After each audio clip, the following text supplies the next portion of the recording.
Today's video, I am going to be running you through my top used camera. So this is actually the camera that I've had for the longest over the years. I've had it since 2020, so we're coming up for about 5 years of using this camera. And I have had quite a few cameras throughout the years, but this is the one that stuck around for the longest time. It's actually the one that shoots most of the video on this channel, so it's the one that you get to see the least, but it's actually the one that I recommend to most people if they're just starting to get into photography, or maybe they want their first mirrorless camera, maybe they're looking to switch systems over into the Sony system, and this is the one that I usually recommend to people because it's budget friendly, it's really lightweight, and for the most part it keeps up with all of the top range cameras in terms of autofocus and things like that. So I bet you're wondering what it is, and without further ado, let's get into it. So the camera that I'm going to be talking about today is this, the A6400. And this is Sony's kind of mid-range APS-C camera, I would say.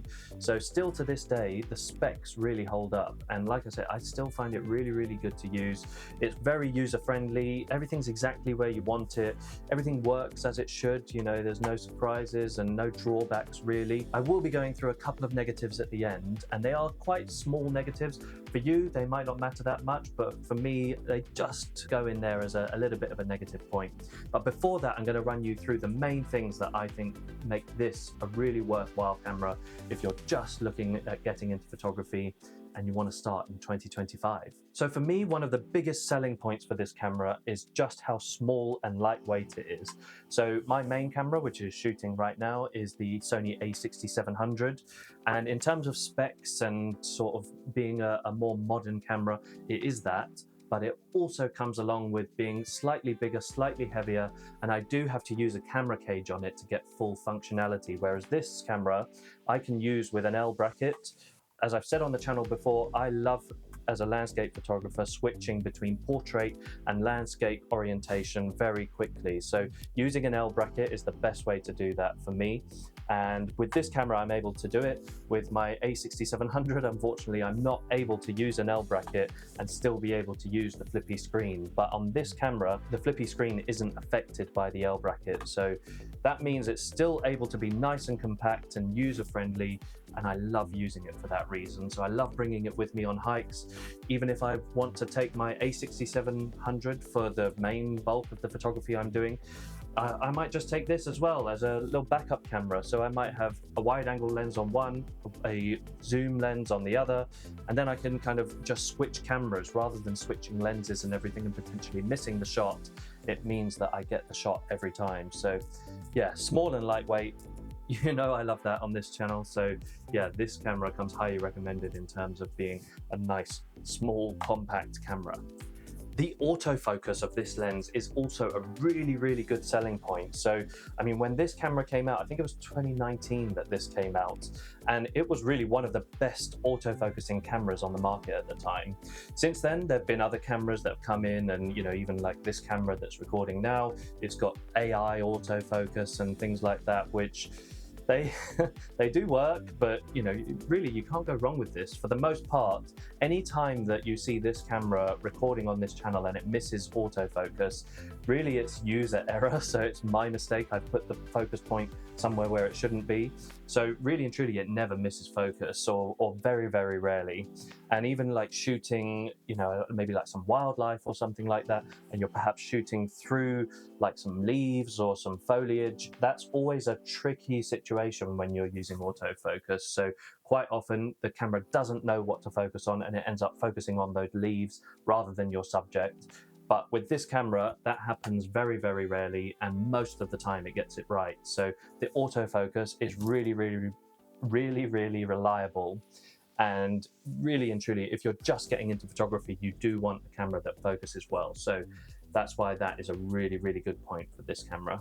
So when it comes to the image quality for photography with this lens, this actually has a 24 megapixel APS-C sensor. So it's slightly smaller than the A6700 sensor, which has a 26 megapixel sensor. But really and truly, you don't notice the difference between those 2 megapixels. They aren't going to be noticeable in terms of printing your photos or anything like that. And speaking of printing, I can print up to an A3 plus in terms of paper size.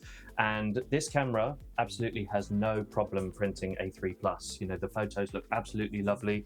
I've just got one here actually. So this photo, that's the size of an A3 plus. If you can imagine that on your wall, that's a fairly big size of print. You know, it's not the biggest in the world, so it's not A2, but it's just that slight bit longer and taller than an A3. So yeah, I just think these size of prints, you know, that's absolutely lovely, and there's no problem with the quality of the print at all. So yeah, printing absolutely fine when it comes out of this camera. And as you'll probably know, when you're looking at a photo on a screen, the megapixels really don't matter as much. So it's really only when you're printing them, and that's when you start to notice those kind of deficiencies in terms of megapixels. The other thing that this camera's got, so before I had this, I had the Sony a6000, which was a good camera. It felt quite a bit more plasticky and toy-like than this camera. So that was a good upgrade. But the other thing, it's got a better image processor. And for me, that really shows with the image quality. I think they're much less noisy, punchier images as well. So the image processor, that's a nice upgrade from some of the more older kind of the a6000, a6100, a6300 and the a6500. They all have an older image processor, whereas this has a newer one, so that is a nice boost in terms of image quality there.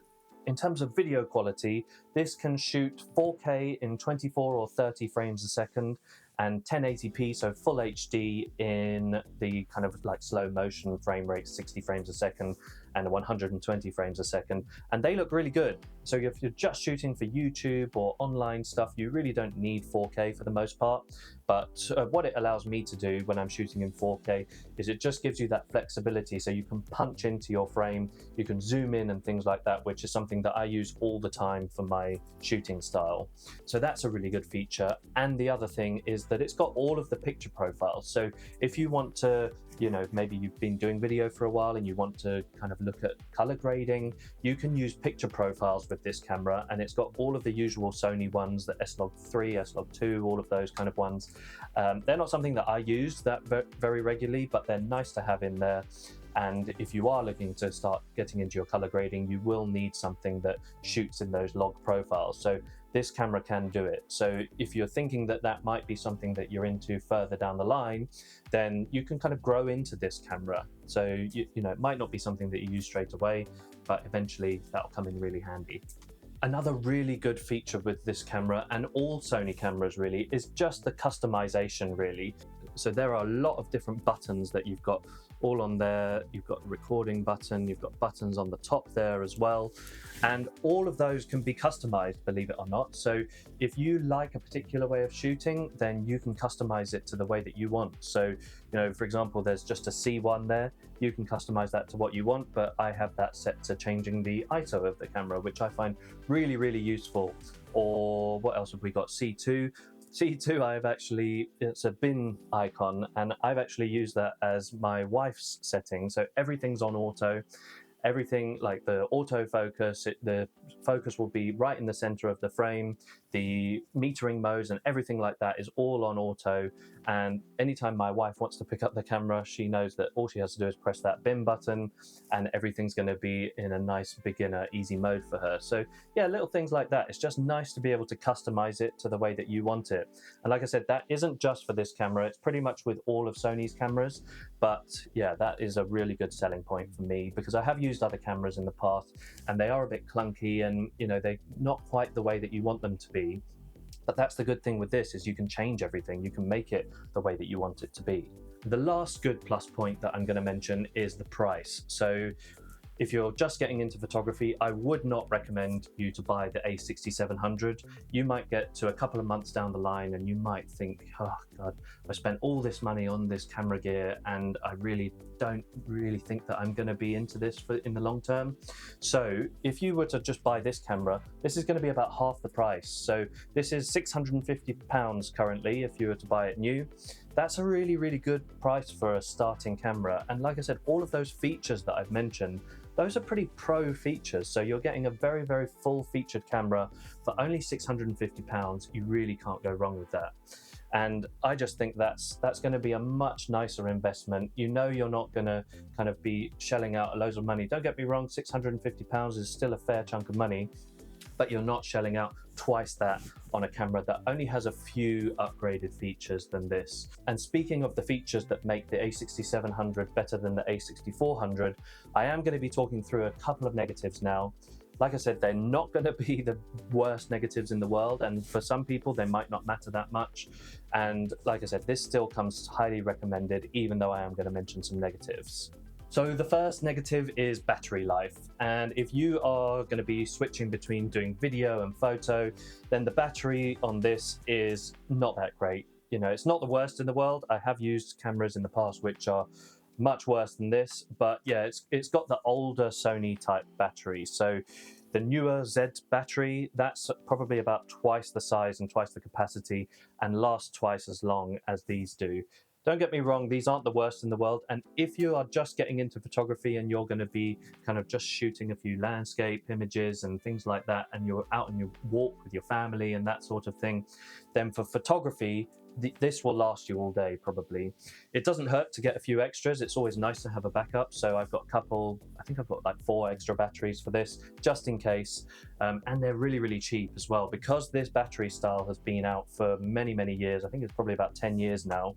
You can get really cheap third-party batteries for this, and they're not too bad in terms of performance and everything. The third-party ones are pretty okay. Another negative is the menu system. So this is the older menu system. It's the menu system that Sony kept going for way too long, in my opinion. It was really only a couple of years ago that they updated it and upgraded it to something that's much more user-friendly. But at this point, the menu system was just a bit naff, really.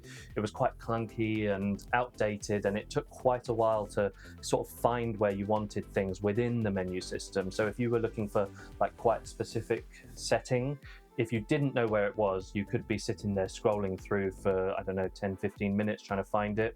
And some of the things that are named within the menu system, they aren't named exactly how you would expect them to be named as well. But the good thing is that it's actually got a My Menu setting. So you can customize your My Menu to have literally whatever you want within the menu system. You can put it in your own kind of like shortlisted section. So yeah, you can have like, if you want to change your autofocus and things like that, you can have those settings right there. You know, all you've got to do is go over to My Menu, put it in there, and you're good to go, really. So yeah, it is a little bit of a negative, but like I said, there is a good side to it as well with that My Menu system. So the last negative that I'm going to mention is the screen, and it's got quite a small screen to start with. So the actual image size, when you review your images on the back of the screen, is not that big. So that's a little bit of a negative if you shoot and you use glasses, or you've got, you know, maybe a bit dodgy eyes or anything like that, like I have. So yeah, that is a little bit of a negative. But the other thing is just that the screen, it's not a nice vari-angle touch screen where you can kind of change it into any kind of orientation that you want. All it does is it flips out to the back like that, and then it goes all the way up like that. So it's really good. You know, if you're shooting yourself, you can shoot like that. Let me put a lens on this, actually. Just worried about dust getting to the sensor. So yeah, you can shoot yourself like that, and it's absolutely fine. It works really well. But the second you want to go over into portrait orientation, this flippy screen ends up being absolutely useless. So, you know, you can still video yourself like that, I suppose. That's absolutely fine. But if you're shooting photos in portrait orientation and you're going right down low to the ground, like I often am, then basically this screen ends up being absolutely useless, and you might as well just have it, you know, just folded all the way in like that, because really and truly, it doesn't help you at all having this flippy screen when you're shooting low to the ground. Whereas the newer a6700 screen, that flips out, it flips all the way around and everything. You can shoot in portrait, landscape, whatever you want, and you'll have a screen orientation that works for you. Whereas this just, yeah, it just doesn't cut the mustard really. But don't let that be a reason not to buy this camera. You know, that's a very small negative. And if you're just getting into photography, that is really not a reason not to buy this camera at the end of the day. So yeah, please don't let the screen put you off, because it is still a good screen. It works well.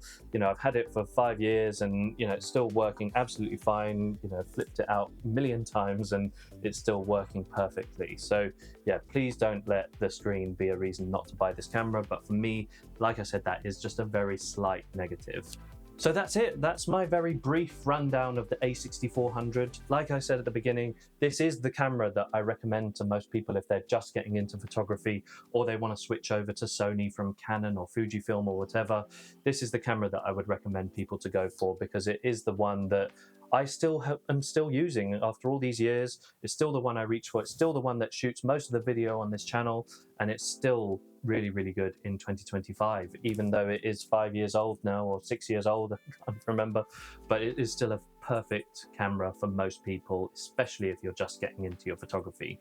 So if you've enjoyed this video, please give it a like. It really helps the channel, and subscribe if you haven't already, and hit the bell if you want to stay up to date on everything that's happening with the channel. Thank you to everyone that subscribed recently. It's really, really appreciated, and it's lovely to see the channel growing, and I'm really, really enjoying making these videos. So thank you guys. I will catch you on the next one. Bye.